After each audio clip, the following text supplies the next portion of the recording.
Τον παλιό καιρό στις ανεπτυγμένες χώρες, η περισυλλογή των αρχαιακών τεκμηρίων γινόταν αργά αλλά οργανωμένα. Στη χώρα μας μέχρι σήμερα, η κρατική αρχαιακή υπηρεσία καταναλώνει μεγάλο μέρος της δραστηριότητάς της για να εντοπίσει, να διασώσει και τελικά να εντάξει στις συλλογές της τα ανενεργά αρχεία δημοσίων υπηρεσιών και οργανισμών τοπικής αυτοδιοίκησης, τα οποία δεν βρίσκονται πάντα στην καλύτερη κατάσταση.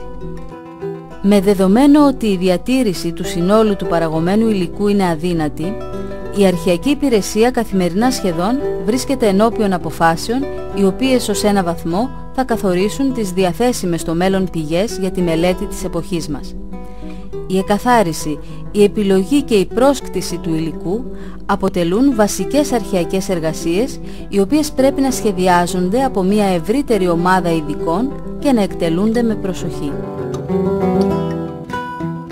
Βέβαια, αρχαιακό υλικό δεν είναι μόνο τα έγγραφα αλλά και τα κατάστοιχα, οι χάρτες και τα σχέδια, οι οπτικές και ηχητικές αποτυπώσεις, όλων δηλαδή των ειδών τα τεκμήρια, ανεξάρτητα από το υπόστρωμα στο οποίο βρίσκονται.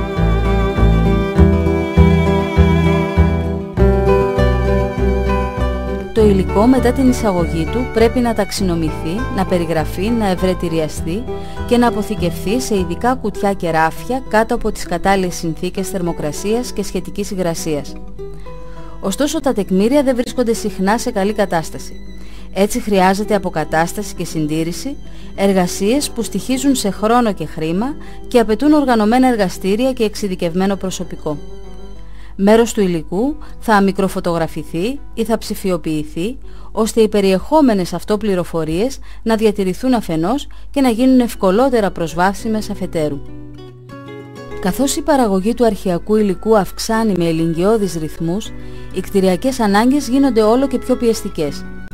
Η ενδεδειγμένη λύση είναι τα καινούρια ειδικά κατασκευασμένα κτίρια, αλλά η συνήθις πρακτική είναι η ανακαίνιση και προσαρμογή παλαιών κτιρίων δημοσίας κυρίως χρήσης κατά το παρελθόν.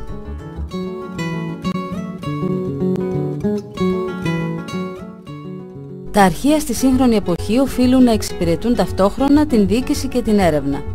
Αποτελούν μοναδική πηγή όχι μόνο για την ιστορία, αλλά για κάθε μελέτη που στηρίζεται σε στοιχεία του παρελθόντος. Όλο και περισσότεροι άνθρωποι σε ολόκληρο τον κόσμο συνειδητοποιούν ότι στα αρχεία μπορούν να βρουν στοιχεία που τους ενδιαφέρουν άμεσα, αφού σχετίζονται με τους ίδιους, τις οικογένειές τους, τις γειτονιές τους, την ιστορία του τόπου τους.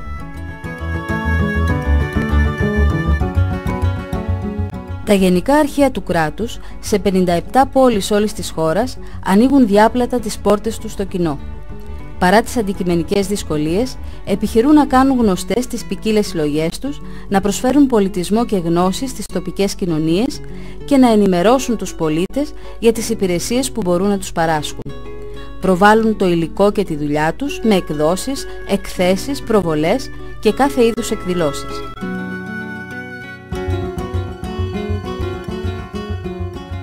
Κυρίως όμως εστιάζουν το ενδιαφέρον τους στις νεότερες ηλικίες, αναπτύσσοντας εκπαιδευτικές δραστηριότητες. Τα αρχεία, πραγματικά εργαστήρια ιστορίας και πολιτικής αγωγής, παρέχουν αντικειμενική και στερεή γνώση, διαμορφώνοντας έτσι ενεργούς πολίτες.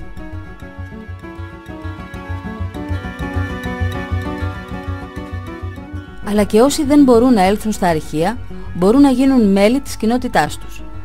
Από τον δικτυακό τόπο των Γενικών Αρχείων του κράτους μπορεί να μεταβεί κανείς στους ιστότοπους όλων των υπηρεσιών τους.